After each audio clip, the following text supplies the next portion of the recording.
Hi, everybody. Welcome, welcome. We're just going to wait about another minute to let a few more folks join the call.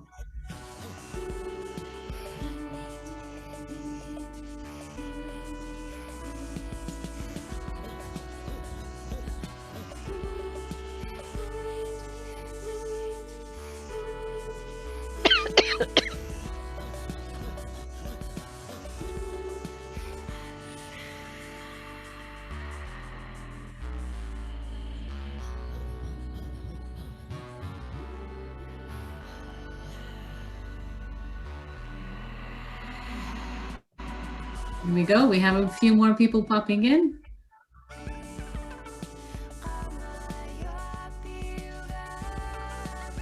It's so nice to see some familiar faces and not so familiar faces. Okay, so I think we'll get started. Okay. I'll turn off the... Thank you for the music, Petra. You're very welcome.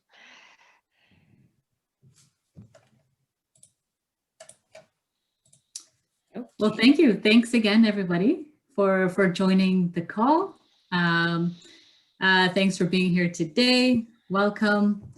My name is Sigal Duwali. For those of you who don't know me, I work on the Investment Readiness Program at the Canadian Women's Foundation. And so today we'll be hosting a capacity building webinar. So it's presented by the Canadian Women's Foundation, and we've co-hosted this with Enterprise Feminist Commons and Feminists at Work to explore the feminist business model canvas. And so really happy to have you with us today. And before we get started, I just wanted to make sure that if you do need interpretation access, that the presentation is in English, but it's also translated into French, and we do have French interpretation available. We have our two lovely interpreters on the call. So if you do need access to that, on the bottom right-hand side of your screen, you'll see a logo there where you can choose English and French. And then later in the session today, we're going to be divided up into breakout groups. So please feel free to keep your camera on during the breakout discussions if you're comfortable with that.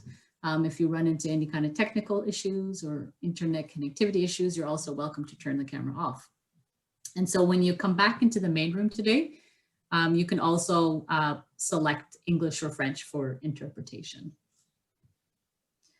So just want to make a note that before we kickstart the day, that the webinar is actually recorded and it'll be available on our website on YouTube afterwards. So anytime in the discussion today, if you do have any questions, please feel free to type them in the chat box or the Q&A box. We'll be taking questions for our speakers today. And of course, with all online meetings and virtual meetings that we all are having, if you run into any technical issues, we'll try our best to try to resolve some of that with our staff on the line today. And to help with today's session, we have many colleagues here from the Canadian Women's Foundation, Alina and Karen Campbell, who lead the economic development funding stream at the foundation, who some of you know, of course, and then also joining is my colleague, Sally Damachki, who works on the Investment Readiness Program. Thanks, everyone. So I encourage you to please feel free to introduce yourself in the chat box and share the land that you live and work and play on. Half of you may already know each other because the session is a collaboration of the two cohorts of the Investment Readiness Program, the Economic Development Program. So there's some shared work there and shared learnings. Some are working on economic development programming, supporting skills and trades development, and some of you are working around social enterprise or social enterprise developments and looking at earned revenue opportunities for your organization. So that's some of the housekeeping, and I do want to turn it over to take a moment to do a land acknowledgement before we start the session. On behalf of the Canadian Women's Foundation and all the staff on the call today, many of us are located in traditional, ancestral, unceded territory, and we want to recognize the role that, of course, First Nations, Métis, and Inuit people have played and continue to play as guardians of the land and the water that we live and work on and meet today for this session. So today I'm joining from Toronto. It's traditional territories, a traditional territory of many nations, including the Mississaugas of the Credit, Anishinaabe, the Chippewa, the Haudenosaunee, and the Wendat people. And recognizing that land acknowledgements are not enough, it's really with great respect that we start our work, knowing that our relations need to be improved, and taking into account the kind of continued impacts of colonization, of systemic racism, the ongoing violence towards Indigenous women really constitutes genocide, as stated in the report on the inquiry of missing and murdered Indigenous women. And for us and for me at the foundation, it's important that we really state this because our work as we move forward, as we go along, is being really influenced and adapted according to the calls for action from both the Truth and Reconciliation Commission and the inquiry on murdered and missing Indigenous women. And so it's important for me and all of us to think about how that work continues and how to build upon those relationships and improve the scope of those relations.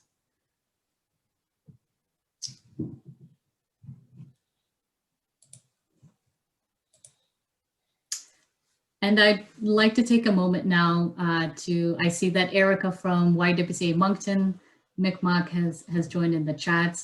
I encourage you to please go ahead and introduce yourself in the chat so we can get all familiarized with ourselves. Wendy is in Newfoundland and Labrador. She's working on empowering Indigenous women for stronger communities. It's great to see all of you, meet all of you. And I'd like to introduce our two co-hosts today. We have two amazing women with us to talk about the Feminist Business Model Canvas tool. Well, it's really an opportunity to sketch your first canvas, to learn a little bit more about feminist business and how it could inform your understanding of social enterprise, economic development, and venture design. And so today we have with us PK, or Petra Kasamuch.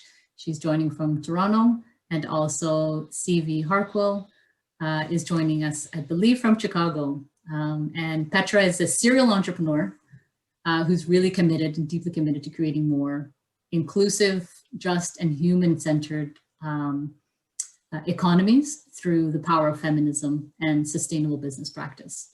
PK is the owner of a B Corp organization called Evolution. It's a feminist enterprise that challenges that dominant entrepreneurship narratives and advocates for designs and programs that promote equity, that promote inclusion in businesses and organizations and startups and incubators and policy at government level as well.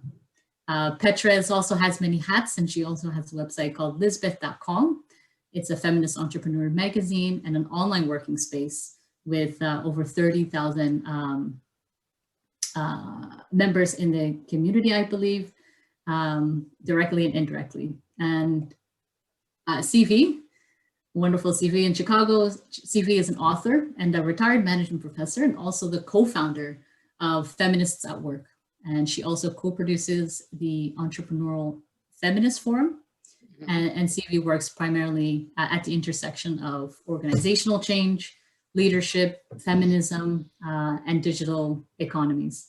And CV really helps organizations kind of think differently about the relationships between business outcomes, systems, and organizations, individuals, and how that all interacts. And so for today's session, through the Feminist Business Model Canvas, these are practical tools and frameworks that we're hoping there's some interest there, and you've also attended. So we're hoping to get right into that canvas and talk a little bit more about that. So I'm excited about today's session.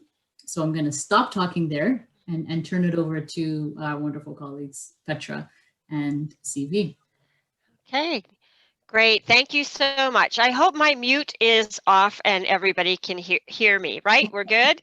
Good. I just wanted to open up by saying thank you so much for showing up for one more Zoom session before the holidays. I don't know how many more you're planning to have, but great, awesome that you're here today. And we are so delighted and grateful to have this opportunity to talk to you and just share some of the things we've learned with not just the tool itself, but also using the tool, how, you know, how we've experienced it with other groups and those kinds of things. So sharing a little bit about how the tool works, but also what we've learned in using the tool. And to kick things off, though, to make it a bit fun, we decided to have a little bit of an icebreaker. So in the chat, I've got a Mentimeter link, if you see it in the chat there. Hope you can all see it. And if you go to the link, you're going to be taken to a slide that asks this really super important question. Are you ready? It asks, would you prefer to have the lights on or off if you knew the room was full of snakes? So you can choose one or the other one, and we'll start to see. I'm going to share my screen and advanced screen sharing options. Here we go.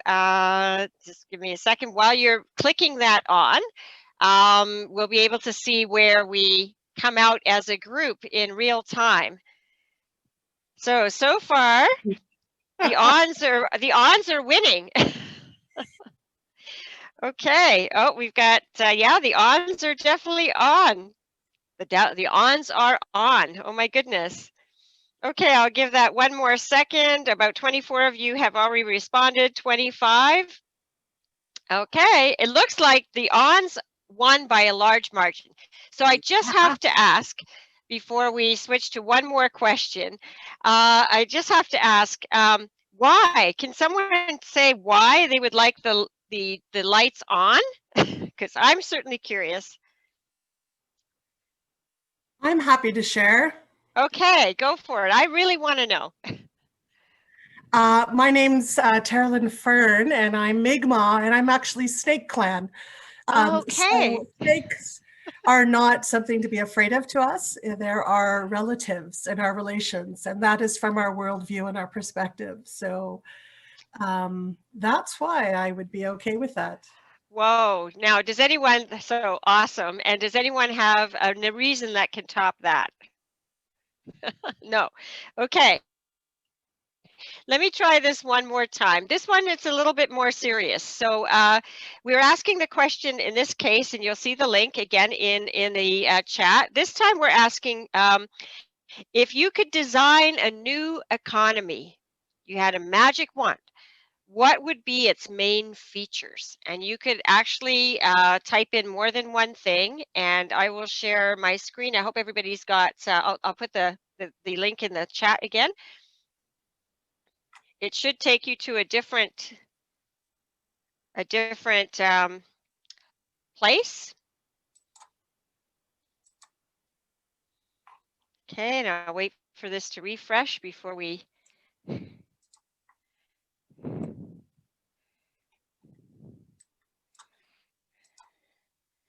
Okay. Is it working for everybody?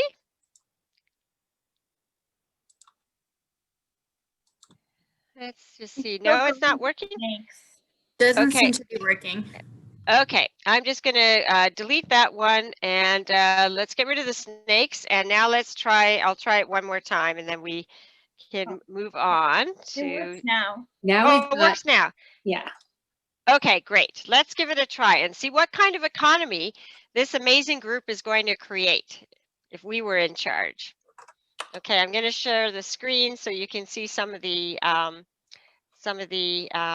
responses coming through. So we have 3 people. We have caring, regenerative systems, feminist, empathy,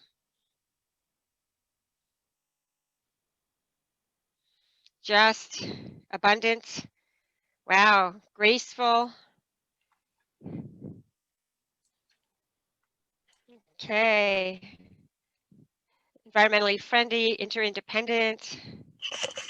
I'm going to keep this going for just another moment because these are such great words. And by the way, we'll happily share with you this word cloud so that you can have it as a sort of a Christmas card from, or holiday card from all of us to all of you. Okay. Thank you for calling West. Can I help you?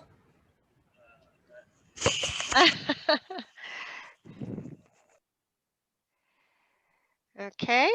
All right, wonderful. So I'll stop share, but just before we do, the number one word in the center of our word cloud is inclusive.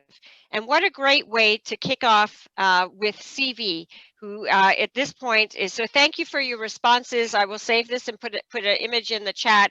And let me now turn it over to CV, who will kick us off in a conversation around Feminism 101, terminology and key ideas, and then we'll be moving right into the canvas.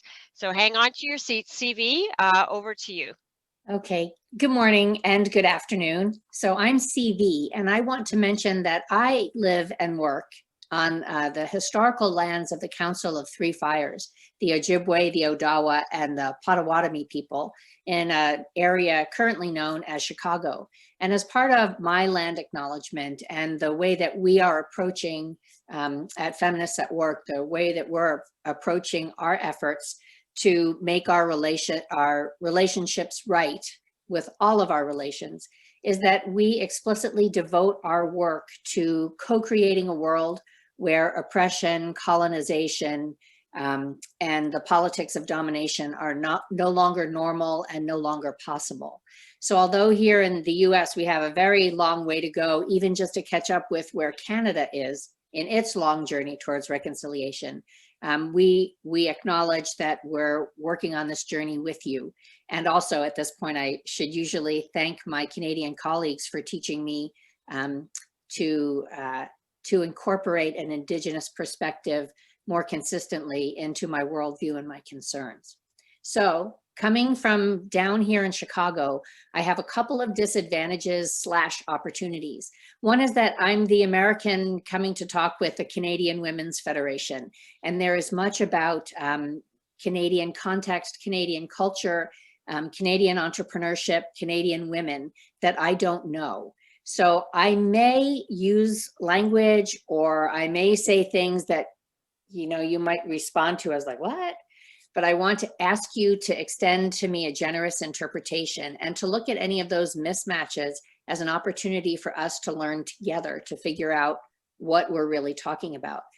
This actually came home to me when I was looking at the slides earlier, because the slides came back with the French language captioning, so that they're now dual language. And as I looked at it, I thought, oh no, Petra and I are so choosy about the words that we use because it's so difficult to convey ideas. I'm not sure how well the translations will work, even if they are expertly done. So if we have questions about terminology or position or intent, please raise them as we go along so that we can stay connecting in our communication, if you will. So today we have a bunch of different things, and in fact, we have too many different things to talk about, but our general overview is that we're going to start first with a mention of what is feminism, and particularly the feminism that we are using in the Feminist Enterprise Commons to talk about feminist entrepreneurship. And we'll talk a bit about that, and also what makes a business feminist, how are feminist businesses different from conventional businesses. We'll talk a bit about how feminist businesses generate value, and here we call it value plus, because it's not just money as a value. And then we'll get in a little bit to the feminist business model canvas, which is a tool and a process that a lot of entrepreneurs and enterprise builders are using to not only build feminist values into their revenue models or their service delivery models, but also to build these models, these enterprises, in ways that turn around and help all of us flourish. So it's not just trying to build a business that generates money, but a business that also generates lots of values that are also then useful for all of us to enjoy our lives. So we usually start off with a conversation about the feminism that we're using today, because it's been my experience that when I show up, the person that you see tends to trigger an assumption about the values or the perspective that this body brings to the world. And so people look at me and they're like, oh gosh, upper middle class, white, Anglo, cis, hetero, feminist, she must be really excited about when Margaret Thatcher became prime minister, or getting Sheryl Sandberg to be COO. And I am white, but I'm not a white feminist. And I use a different approach to feminism that we're trying to figure out a good name for, because there are so many different names for themes of feminism. You might have socialist feminism, indigenous feminism, lesbian feminism, queer feminism. Then you have other things that are called feminism, like libertarian feminism and white feminism and girl boss feminism. Those are not the ones we're drawing from. We're drawing from a different set, or a specific set of feminist conversations. So we call this perspective for now collective feminism, because it's a feminism that draws on the wisdom of many groups of feminist conversations, but only those groups that do two things.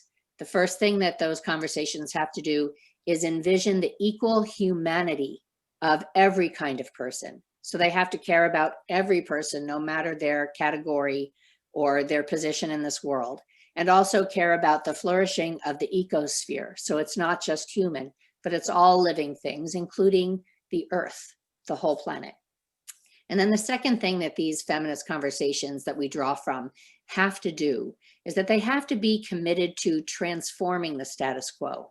We're not interested in our feminism. We're not interested in getting more women to be at the top of power structures that turn around and harm other people and harm the world.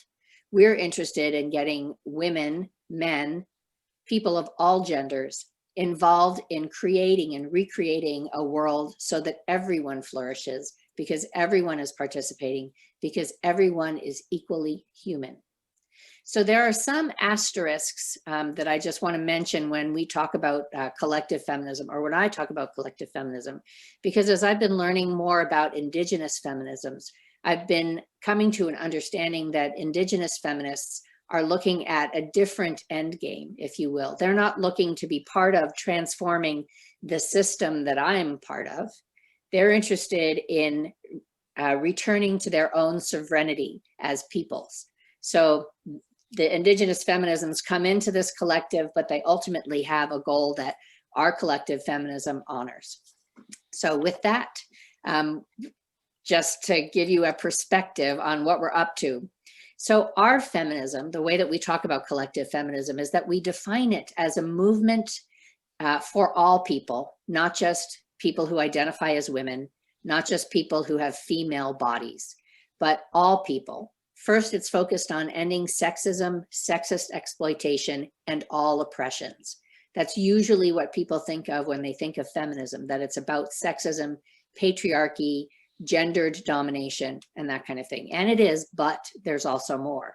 So the goal of this feminism is to establish political, social, and economic equality among all groups of people and all living things. And then to take that another step further and to create a world where all people and the ecosphere flourish, because we're putting into practice a set of values that we believe will help to support the community and the whole ecosystem flourishing. So that feminism, that particular perspective on feminism, really challenges the world in a couple of different ways. It challenges the status quo because it brings in the voices, the experience, the wisdom of all people who might identify as women, but also all people who might have been marginalized, racialized, pushed to the side, subordinated. It brings in all of our voices, our experiences, our concerns, and our values. And it does more. It works to dismantle sexism and also to address all forms of oppression. So this feminism is very concerned with gendered domination, but also very concerned with racialized domination, and also very concerned with settler colonialism, because all of these movements are intended to do one common thing, and that is to change the way that we think about the world so that we don't believe that any group of people has the right or the responsibility to be in charge of other groups of people. They're all about destabilizing that notion of one group being better and therefore supposed to be in charge. And then finally, this feminism challenges the status quo by bringing in a whole set of feminist values. And we have a few that we return to all of the time. They are equality, agency, which is the opposite of oppression, generativity, which is about nurturance and creativity, interdependence, which is this idea that the individual and the community both need to be strong and depend on each other, and then whole humanness, which particularly becomes important in businesses because businesses tend to take advantage of our bodies as working things and our minds as working things, and forgets the whole rest of our lives, the arc of our lives over time, the arc of our days and our weeks in interaction with other people and other experiences of life, our hearts and our minds and our souls, as well as our bodies. So these are some feminist values that we pay attention to as we go about our work. So with that kind of notion of collective feminism in mind, there's a group of us that we know of, and then there are also entrepreneurs and others out in the world working on a shared project that we call entrepreneurial feminism. And that's feminism that's put into the practice of making organizations that make things and that deliver services. So entrepreneurial feminism is a mindset, it's an attitude, but it's also a portfolio of strategies for building enterprises. And we use the term enterprise so that we can capture not only businesses that are trying to generate cash revenue and profit, but also nonprofits and also community organizations and also NGOs. Anything where you have to bring people together to do work, to generate value and then distribute that value is an enterprise that you can apply feminism to. And the goal is to transform business and enterprise more broadly because we're putting these feminist values into practice. So when we in our community talk about entrepreneurial feminism, we look to a couple of folks as key influencers. And perhaps the most significant ones are the authors Barbara Orser and Catherine Elliott, who wrote the book Feminine Capital. They were the first people to really articulate how feminism and entrepreneurship and female identifying or women identifying people could work together to start to change business. And then there's Petra. She always gets embarrassed when I point out that she is a key influencer, but Petra has been running Lizbeth.com for 6-7 years. And it is the meeting place and the education place for so many people who are interested in transforming business. And then there's me, because I wrote a book on feminism in business and I've made a bunch of tools. And also Kelly Deals, who's out in Vancouver, who has a very thriving community looking at how to market and sell things differently through a feminist perspective. Then we also have the Feminist Enterprise Commons as a community and the Fifth Wave Feminist Business Accelerator, which is a Canadian Film Center initiative that, that Petra and I both work with. So that's like our little cluster of people in this conversation, but we know that there are a lot of other clusters. And one of the things that we were so excited by when Sigal and Petra first started talking about us being here and talking with you is that there's so much wisdom around what we need to build and how we need to work together that comes from feminist activity in the social justice space, whether it's domestic violence or whether it's sustainability or whether it's defunding the police. Often that wisdom stays there and it doesn't get to those of us who are doing different things. And at the same time, business is incredibly powerful. In fact, I think too powerful in our culture. So I'm so excited that we can bring the wisdom from these other movements together. And also that's one of the really kind of exciting things about the group of you all who are investee businesses, because you're getting the benefit of the Canadian Women's Foundation bringing its expertise into new arenas. So we're really glad to be able to work together with you and figure out how we can support each other's work. There's a lot of work to be done. And so working together is marvelous. So, okay, going back to thinking about entrepreneurship. So when we talk about entrepreneurship, implicit in that is this idea that we're doing something different from the way that entrepreneurship is currently done. And most of the time, entrepreneurship is somebody putting together a 50-page proposal and then going to his friends at a bank or his friends who have a lot of money and getting their investment so they can create something that they've conjured up in their heads. But feminist entrepreneurship draws on a different tradition, a tradition that actually is more common among racialized, marginalized, and gendered people, a lean enterprise or a lean entrepreneurship approach. And that is an approach that focuses on design thinking, it focuses on experimentation, it focuses on doing the simplest thing that works, on working with what you have to build something more, and drawing from the strengths that you bring because you are a valuable person with valuable experience in this world. That's not something that a conventional entrepreneurship approach even thinks about. And so the feminist entrepreneurship also draws on feminist organizational histories of cooperatives and bookstores and communities throughout the last 2 centuries, where mostly women, but also social justice advocates, have tried to create different structures to build a better kind of world. And so it also draws on feminist social justice and anti-oppression orientations, advocacies, and practices.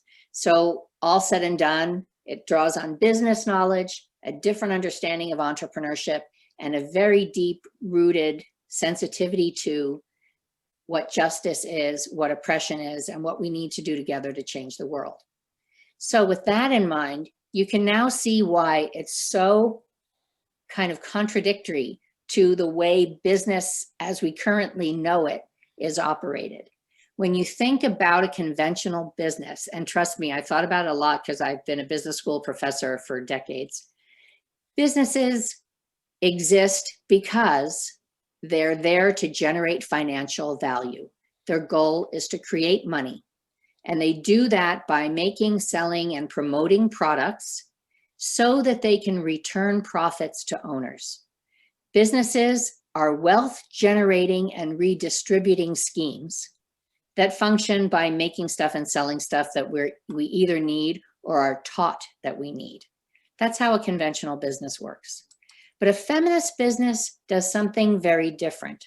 The orientation of a feminist business is not to generate wealth for some owners. The orientation is to change the world.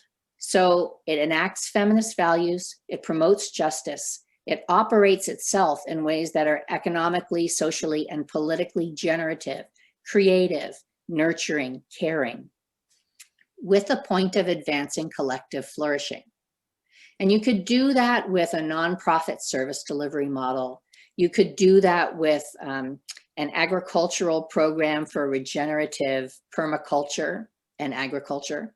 But feminist entrepreneurs do it through businesses. So they do it by making thoughtful products, big asterisk around thoughtful because that's a very heavy and meaningful word, by maintaining life-sustaining revenues, by returning fair and just values to all stakeholders, not just to owners or investors. So the idea is that feminist businesses make this change in the world by doing the core part of building a product that generates revenues and values, by doing that differently. So feminist businesses, as we understand them, go further. They have to, they must, and they're excited to bring in marginalized voices because these voices not only highlight different values and priorities, but they bring into our conversations and into our activity a whole bunch of resources that have been pushed aside and deemed as unimportant. We recognize that they're important and we welcome them in because it's through all of these resources that we can create what we need. So a feminist business also just challenges oppressions and focuses on changing systems because it has to create new opportunities. It has to identify new resources. It has to meet new different needs in order to support all of humanity. Again, not just the wealthy, not just the owners. And then it also promotes feminist values because feminist values like generativity and whole humanness and interdependence and agency, these help us create not only different sorts of products, but they also help us generate other kinds of value that are so important for us to live. These are the kinds of values that help us generate community. They're the kinds of values that help us generate care. They're the kinds of values that help us think generationally instead of in the short term. And so feminist businesses have to do a whole lot of that stuff. So now I maybe have scared you that, oh my gosh, what are feminist businesses up to? I have a question. Sorry. Oh my gosh, a question, jump on in. Sorry, I was not sure if I could interrupt.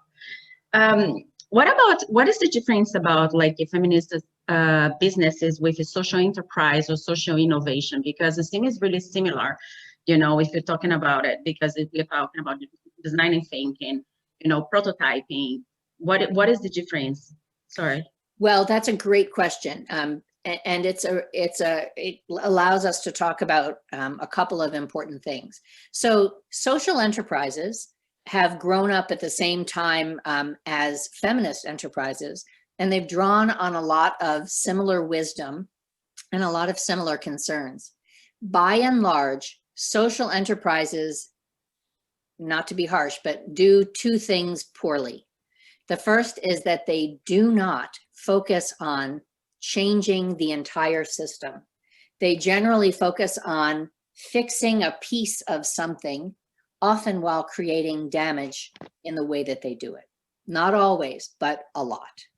And then the second thing that they do is they don't tend to care about changing power dynamics, and particularly caring about women, women-identified people, girls, girl-identified people, and people who are gender non-conforming. They tend to forget about specific kinds of injustice, and they tend not to be focused on transforming the system as a whole. Now, that said, there are some conversations in social enterprise that are very gender and race and decolonizing aware. And then there are also some that are really out to change the fundamental notions of capitalism, particularly if we think about the solidarity economy and cooperatives. That form of social entrepreneurship is in fact challenging the conventions of business, but many of them do not. Many of them instead think we're a social enterprise because we're giving away a pair of shoes to people we've decided need shoes. And those are called social enterprises, and there are many more of them than there are ones that are transforming the world. So not to be harsh on social enterprises, because social enterprises have made really significant inroads in changing how we think about what a business can do, but they've often done it in a very depoliticized way and in a way that has just ignored. And so we can even think about B corporations. B corporations only recently started even thinking about gender dynamics and power dynamics in the organizations themselves. They've been around for, I don't know, Petra, what, 13 years?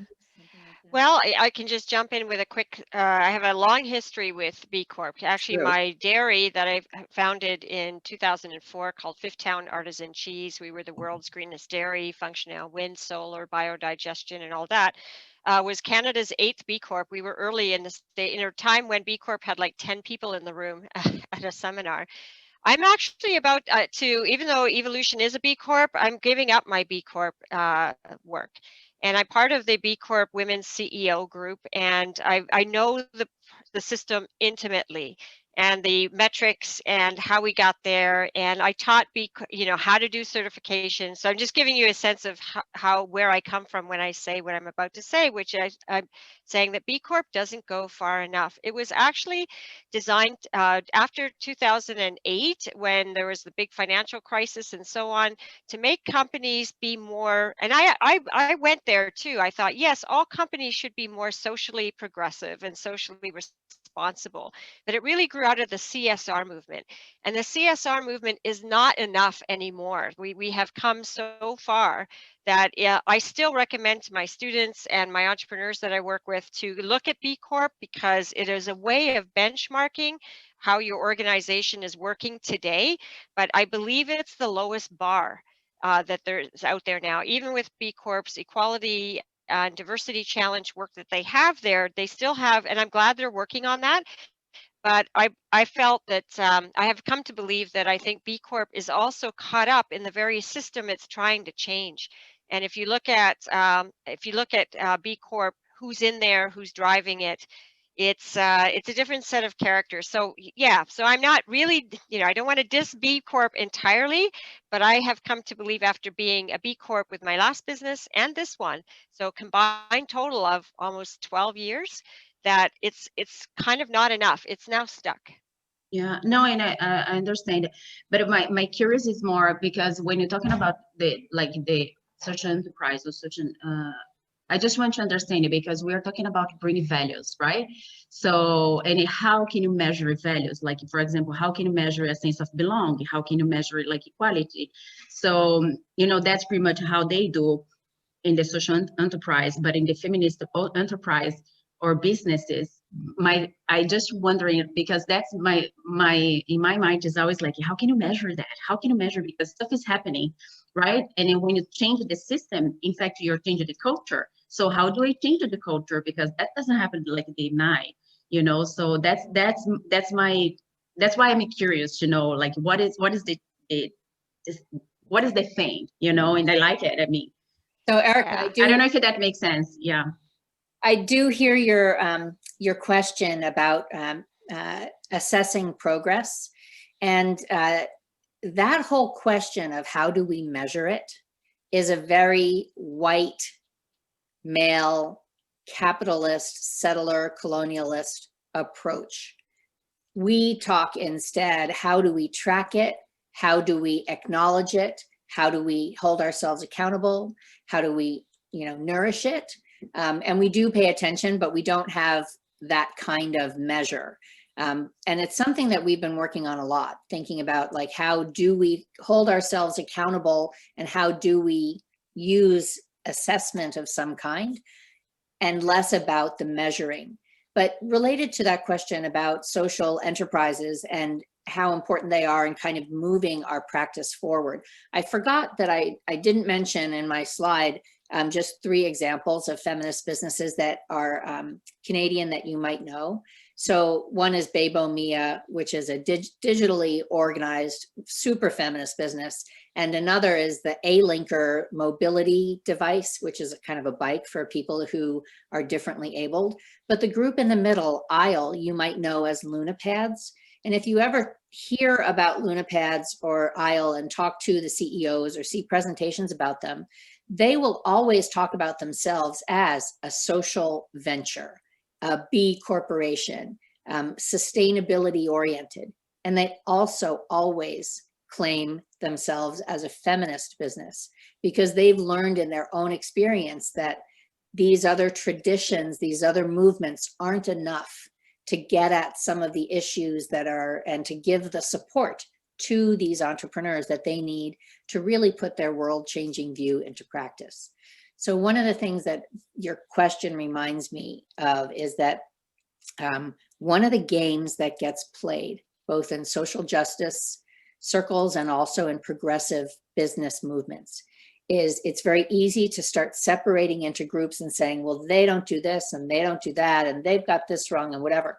And it's a divide and conquer strategy. The more that we can see ourselves as separate, the less of a challenge we'll present to conventional ways of doing business. So even though I have criticisms of the dominant way that social enterprise is often done, everyone involved in social enterprise is a sibling of mine. They are working in their ways towards a goal that I think shares values ultimately with mine. And so we just try to remember that even though we're like, I can't believe that they don't even have a blah, blah, blah, blah, we also acknowledge that they're doing a lot of things that we need to draw on. So it's a collaborative and collective movement, even though there are important distinctions between the different pieces. So let me just pause there and say, is that anybody have additional questions on that? And okay, so I can't even tell what time it is. Oh my gosh, I don't know what to do now. So, okay, just keeping on about business models and talking about business models. When you talk to an entrepreneur or an investor and you say, what's your business model? They're going to tell you, they're going to describe to you how their company creates, delivers, and captures value, usually money. And that's what a business model is. It's how are you going to make it into a business? A feminist business model is a bit different, a bit bigger. It describes how a company captures, delivers, and creates value, lots of different kinds of value. And also it will describe how that business does it, how the business demonstrates feminist values, how the business sustains itself, and how the business changes the world. And sustaining itself is very important because a lot of entrepreneurship conversation is focused on sort of balls to the wall, 24/7, the entrepreneur as a hero, you know, all this sort of superhero baloney. And what we want are to create businesses where people can flourish, not where they're just, the life is sucked out of them. So that's what a feminist business model does. So then we have this tool that I made called the Feminist Business Model Canvas. And this draws from a bunch of different entrepreneurship traditions and infuses them with feminist value and also feminist process to create a tool and a process that helps entrepreneurs start to explore and put into words and put down on paper and put into practice the ways that deep inside them, they know they want to do business differently. So business models, all of them are just tools, and tools are good for different purposes. You use a hammer for nails, you use a screwdriver for screws, you don't use a screwdriver for nails. Different tools, different purpose. Each tool is one lens. It can't give you everything because the point of it is to simplify stuff to create focus. So a business model focuses on a revenue engine. It doesn't talk about HR processes. That's a different conversation. That's a different tool. And tools leave things out. What gets left out, as also what gets put in, reflect the values of the people using that tool. So conventional tools show us how to build a conventional business. But if we want different businesses, we need different tools, hence the Feminist Business Model Canvas. When we look at the Feminist Business Model Canvas, it is giving us a message. It is telling us what feminist entrepreneurs, feminist creators, feminist co-workers, what we value, because it shows what we are focusing on. So the catchphrase is, the business model is the message. Yes, thank you, Marshall McLuhan. I know he was Canadian. I have to tell you, every time I say the business model is the message, some guy will pipe up and say, you're appropriating Marshall McLuhan and he's Canadian. I'm like, okay, just saying I know. In any case, so I have a repeat slide there. Anyhow, normally I would show you this model, which is the conventional one that focuses on things like key resources, channels, and costs. You'll see this Osterwalder model everywhere. It's the one that most entrepreneurs in the conventional mindset use. There's another one that I prefer when I'm teaching conventional entrepreneurship, and that's the Lean Canvas, or from the Lean Startup, which is much more experimental and build from the ground. And that's the one that I used to create the Feminist Business Model Canvas. But it's important to note that when you're looking at this one or you're looking at this one, that's pretty much what they are. They're a piece of paper with a bunch of spaces and definitions that pretty much anyone who knows anything about conventional business can look at and they're like, oh, I know what a key metric is, and they can fill it out. The Feminist Business Model Canvas is something more because we don't have that common language of convention to draw on. We're trying to bring in different language, different concepts, different priorities. And so it's an educational and exploratory tool, as well as something that captures what we might already know. So it is a template, the page, but it's also a process, and it's a process that itself demonstrates feminist values because it presumes a bunch of important things about the people who are going to be working with this tool. So almost ready to stop here and shift to Petra, but the Feminist Business Model Canvas has a bunch of things that are uniquely feminist. First of all, it's the idea that it was created thinking about feminist values and thinking about feminist processes for learning and exploring. So it has processes that are different, like the whole way that you use the tool. It has an orientation toward the world that's different. And then it has different pieces that it works with. So the process is very important because it assumes that it starts with this idea that in our group, we have all the ideas that we need to make something valuable. That deep diving and reflecting and questioning and experimenting is going to generate the information that we need. It presumes that we are enough, not that we're lacking, not that we're not good enough in some way, but that among us and among our community are the resources that we need to create enough. And then it focuses much more on process than on outcomes. So you could spend 3 hours working on the Feminist Business Model Canvas and get one word down, and you might have had a great experience if the quality of the conversation you've had with yourself and your co-founders has been good. It's really, the process matters a lot. Then it also focuses on assets, on what you've got, on collective strengths. It's about change, and it's designed to empower the collective. Many people start their businesses alone, and they will start with their own ideas to create their business model. But the Feminist Business Model Canvas assumes that you are going to keep interacting with your community, and you're going to draw your community into that process of creating what your business is. So with that, maybe this would be a good time, Petra, for you to talk a little bit about what you found using the FBMC. Yeah. Okay, thank you so much for passing that over. And I know we're so short of time, so we're kind of rushing through a lot of things. So forgive us. It's only a 90-minute workshop, and usually it takes, we spend days, and as an enterprise founder myself, years sometimes to work on these things as not just an individual, but also with your team and your ecosystem.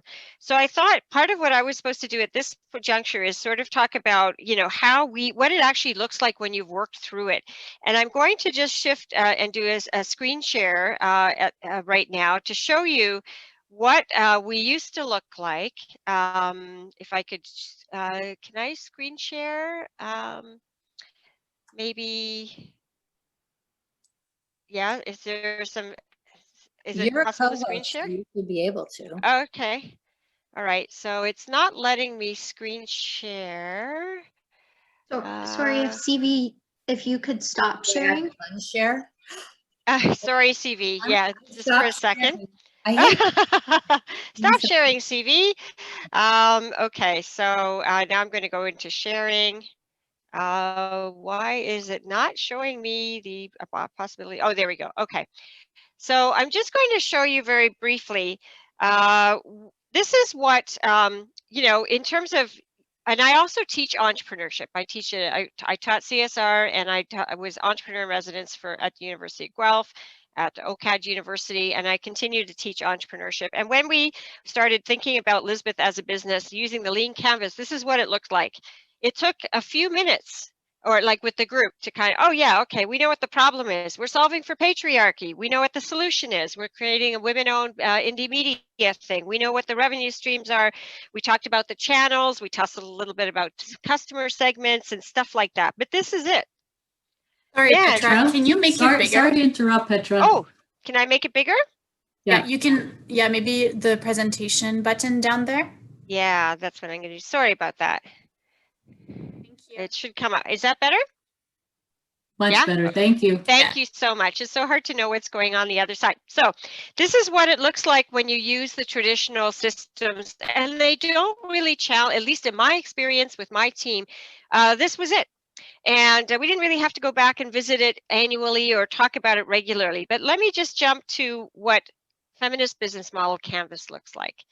And this is 5 years later, and we're still working it through. And I wanted to say, this looks a bit scary. And when we go towards sketching a first draft of a business model canvas, which we're going to lead you through shortly, it's not going to be like this, and you're going to struggle with some stuff. And that's part of the point. It's not a fill in the block exercise. It's also a process. And I wanted to draw out just a couple of things that I find that were particularly compelling as a user of this canvas. And one is, I really love its emphasis on expressive needs. I don't know if you can see my little dot going around the expressive needs box, and you'll learn more about that in a moment. But this canvas talks about how you want to make your stakeholders and customers, if that's their role, your talent, your employees feel, and whether or not your foundational strengths, your values, all the other things work towards that in an aligned fashion. So that's one of the things that stands out for me, that question of how do you want to make your stakeholders, or how do you want your stakeholders, customers, and anyone who engages with you to feel. The other thing that stands out for me is, for us, was the different value streams. Not all the value you create is monetary. Sometimes it's new knowledge. Sometimes it's history making work that you're capturing. Sometimes there's a lot of outcomes that are not captured on traditional canvases. And I'll just point out one other area that I particularly liked, or that I find my students also like, in terms of, when I call them students, they're aspiring entrepreneurs working on their business models, and is the foundational strength side, especially for solopreneurs. Who are always concerned that they're too small to make a difference, or that they're going to be, that what they can offer isn't good enough. And when you start looking at foundational strengths from not just an organizational point of view, but from a personal point of view, the canvas becomes really powerful. So these are just some of the areas that I find so compelling about working with this canvas. And I'm just going to stop screen sharing there. And we're going to talk a little bit more about different tools and what the outcomes are later on. But now we're going to give you the chance to work with your Feminist Business Model Canvas. So I'll pass it back over to CV. Okay. Go ahead, CV. All right. I think let's see. I'm trying to share. I'm trying to share it again, and it won't let me. Okay. Do I have to unshare? I unshared. You have to unshare. Okay, I'm unshared. All right. So we find this very awkward because we don't like to unshare, because that's like our thing. I'm still struggling to get it to share. Okay, here we go. So one of the things that's happening right now is that, oh my gosh, we don't have enough time to do all the things we had imagined. So I want to show you one of the things that we would have done, and then jump to something you can do. So you don't need to go there at this moment, but there is a set of shared files for us to use. You can use them in a few minutes, and you can use them, for the next couple of months, I think. The first thing we were going to do was ask you just to sketch the model that you have in mind for your business, or your revenue generating element, or your service delivery group. And we were going to give you a set of 7 questions that focus on the basics of a business model, like your purpose, who your customers are, what your customer needs are. And what this would do would give you a very little taste, just, an amuse-bouche, if you will, of what the Feminist Business Model Canvas would offer you. And then we would go into the next step. We're going to skip this step because it's less useful to us than some of the other things we've got. The small talk in meetings no longer the same. Pardon me? Anyway, so what we want to do instead, first is I want to show you the Feminist Business Model Canvas, and note to you that there is a version of this translated into French that's available in the Google Drive. And I'm assuming that that Google Drive link can be or has been shared in the G-chat, which I can't see for reasons I don't understand. In any case, there we go. So yeah, the link was shared, CV, so it should be there in the chat. So this basically gives you a picture of all the different pieces. And we could do, I could tell you what the interesting pieces were, but I want to let you experience some of the things that the Business Model Canvas can do for you that other approaches cannot. And so we're going to take 10 minutes, and we're going to split into a total of 6 groups.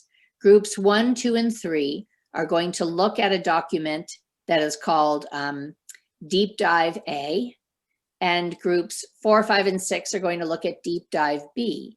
And you're going to get just a couple of questions that are going to ask you things about your business.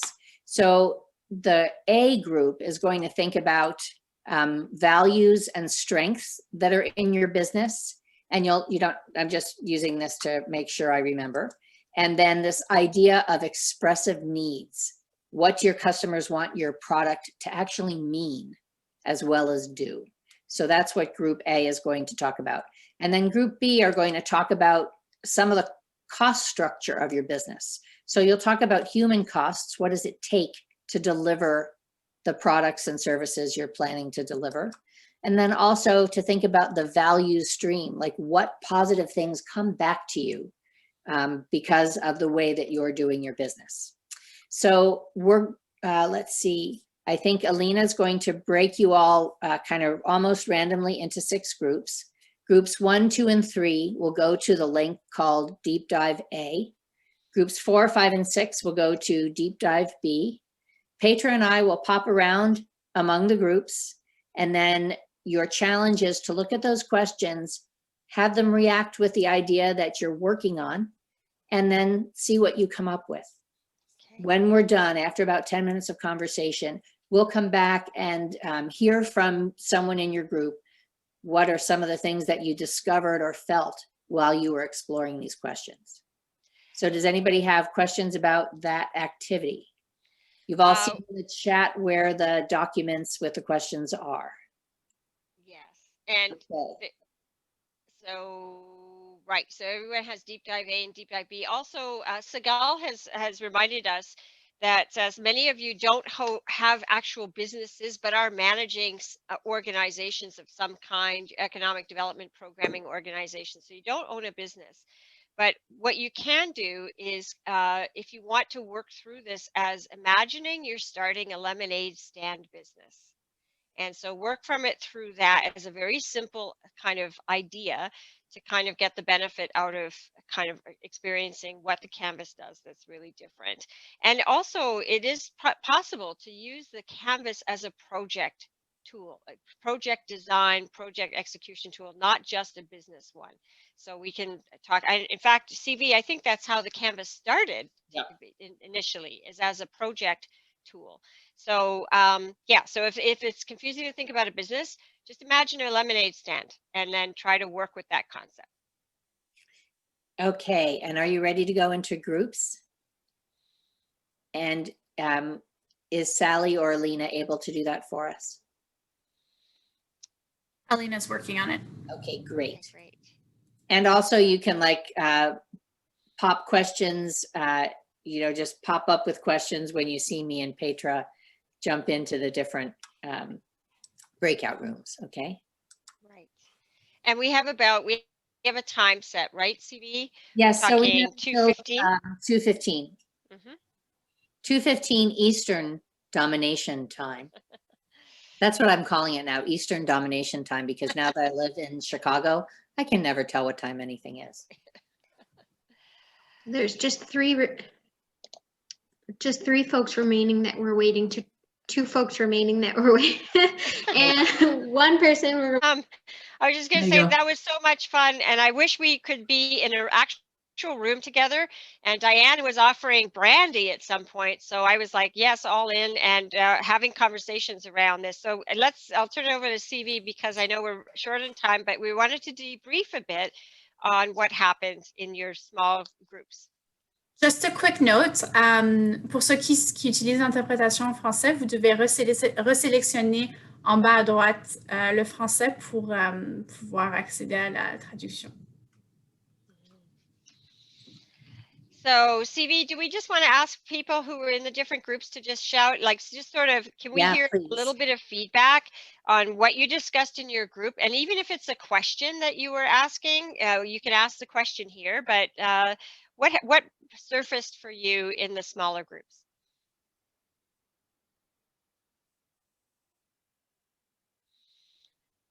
Or let me ask the question. Were there any questions on the 2 slides that your group looked at that you've never been asked before about your business idea or your service delivery group?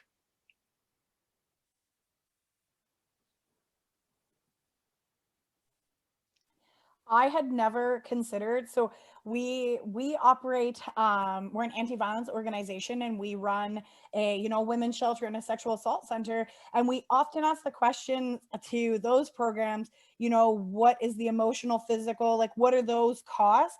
And we've never extended that same question to our social enterprise vertical farm. And that was really interesting for me, that like we're in this realm, we know to do it in other areas, but because this was a business, it's like we ignored all of those other components that go into it. So that was, yeah, it made me think quite a bit. I'm going to go back to our team and talk about this.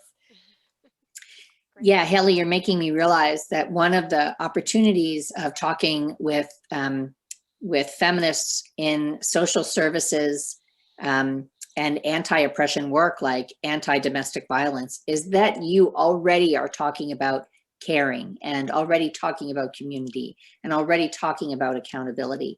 And you're right, it doesn't happen in business. And the invitation is exactly what you said. Take the things we already know that is normal here and bring it into business, because in business, it can actually help us do different things.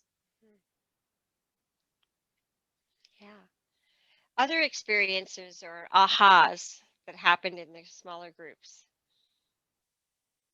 Anyone able to share? And if not, I can jump right in there with a little sharing of my own. Yeah? Should I do a little sharing? Okay.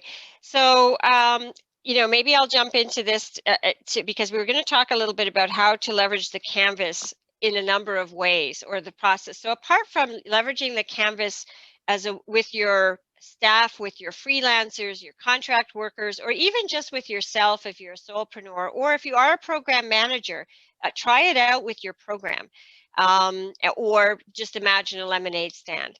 And there are a number of different ways to use the feminist business model canvas, or any business model canvas. But I wanted to point out something that I think has really changed in the last, I would say, 3 years, but even more so in the last year. I would say it started with the election of Donald Trump and was amplified or accelerated like fire, like oil on fire just this past year in the pandemic and all the things that have happened. I feel like feminist enterprise approaches, which integrates the how so much more strongly than just the what you're doing, is the next wave of social enterprise. That this is the next evolution. Can anyone really say that we figured it all out with the way we thought of social enterprises? And if we look at how much we've advanced or changed things with pretty much 12 years of a lot of social enterprise policy, impact investing discussions, all that stuff. And Canada has yet to still create a meaningful economy of social enterprises in the way that it's defined under the for-profit investable kind. We haven't done it. So why is that? And I feel that the answer may lie in the how.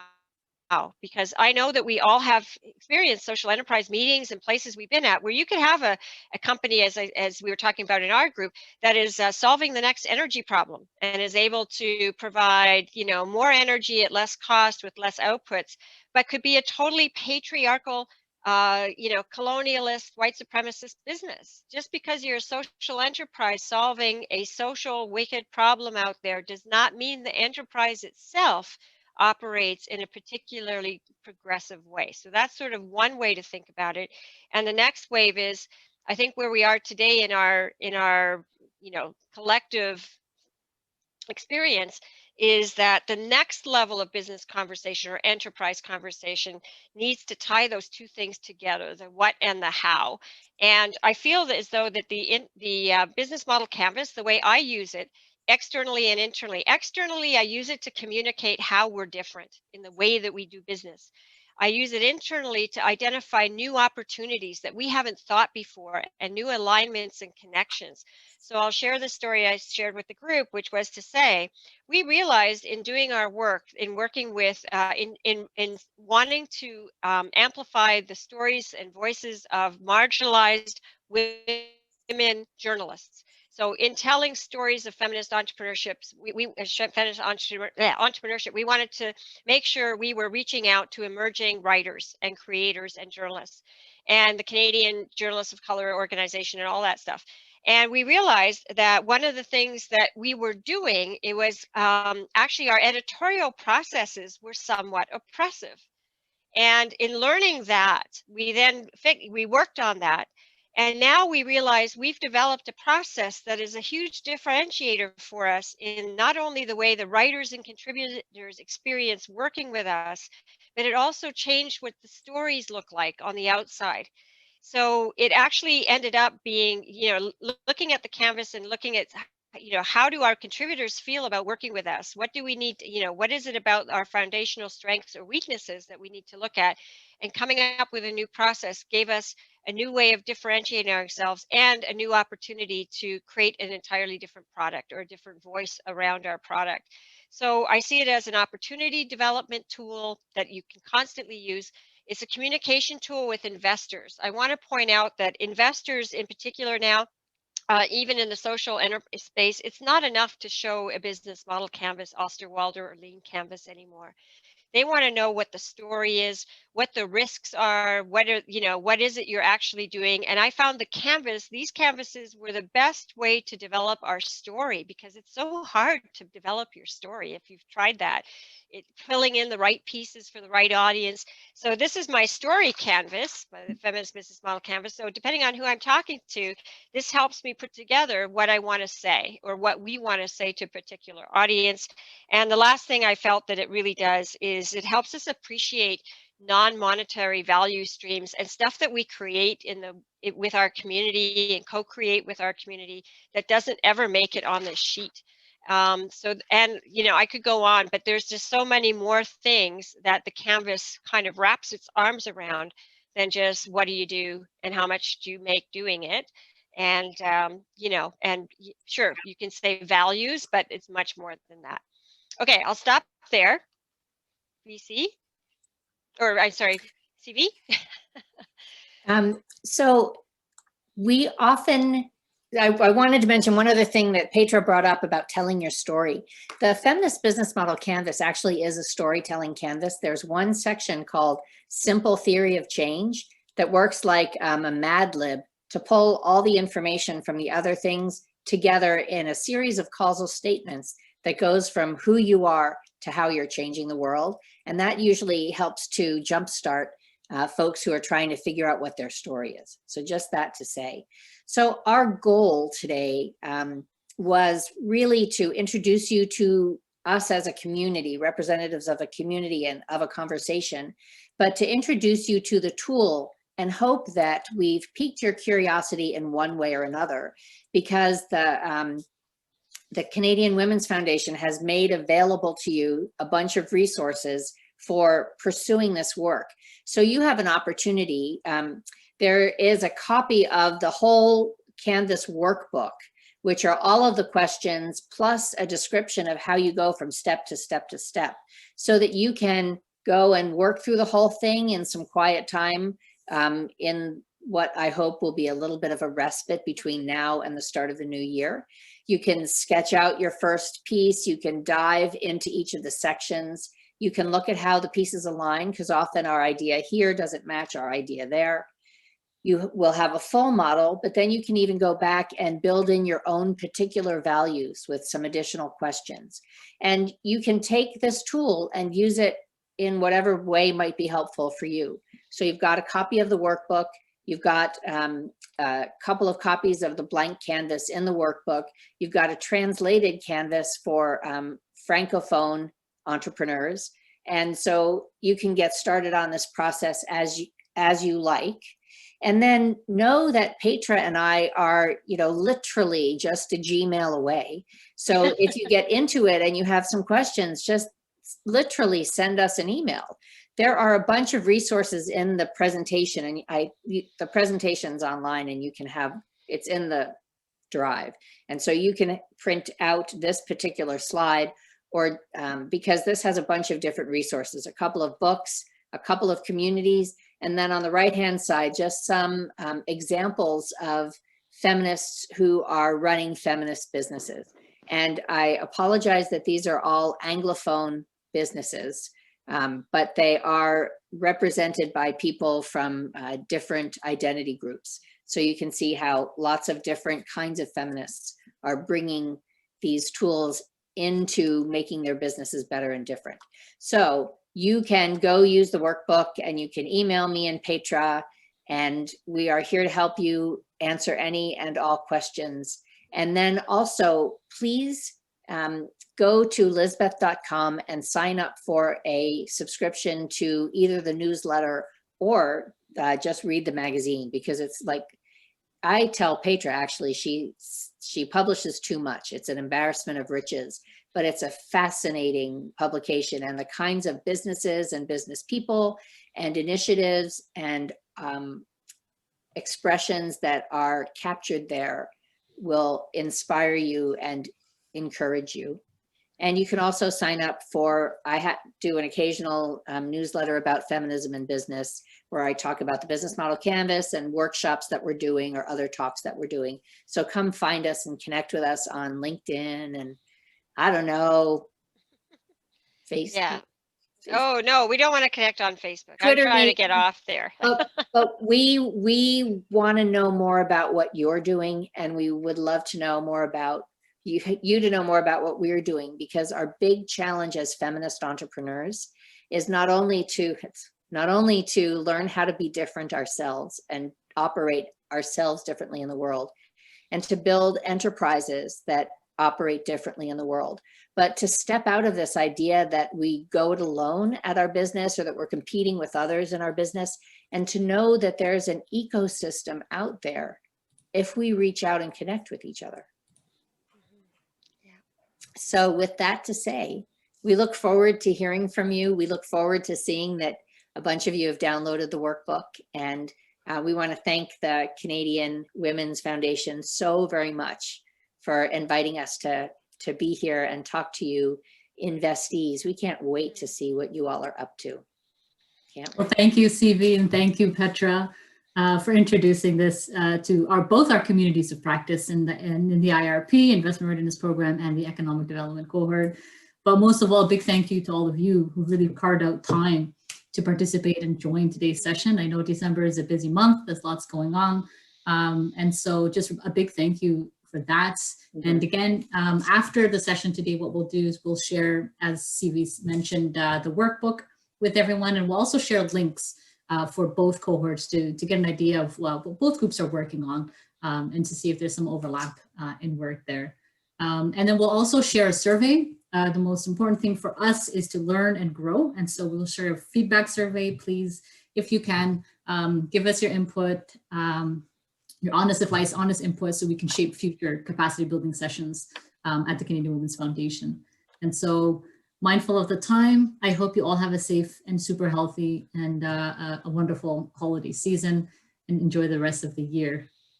Okay, thank you so much, everybody. Have a great holiday season. Take care. Thank you.